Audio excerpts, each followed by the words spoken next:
We have a question from Lex. I was formerly very obese over a decade ago, but I lost weight through first the paleo diet and then a keto diet.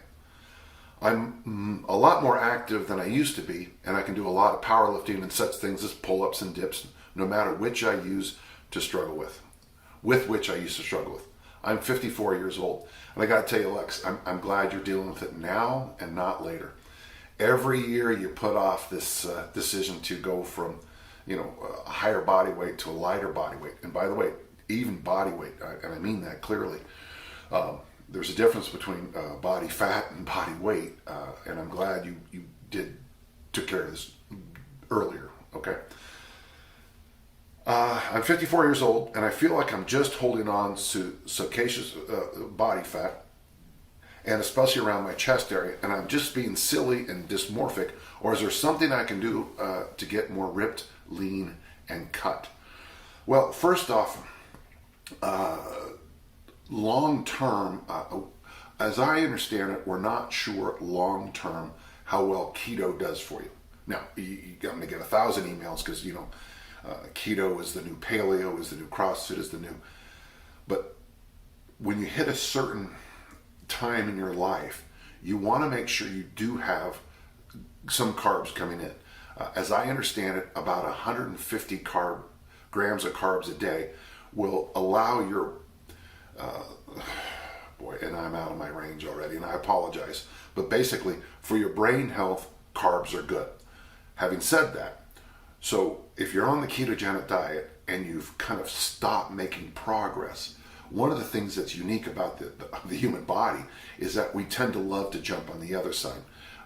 Marty Gallagher, not only a good friend of mine, but one of the smartest men in the business, has this idea of you mix things, you back and forth. For example, you would do the warrior diet, which is a 20-hour fast and a 4-hour feeding.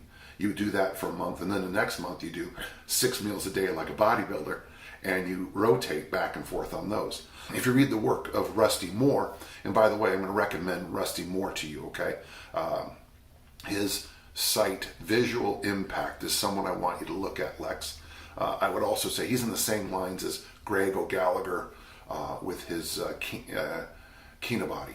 I like those guys because they look at things in a way I'm out of my range, but what they do very well is that they look at numbers and switching things up for more of a body composition thing.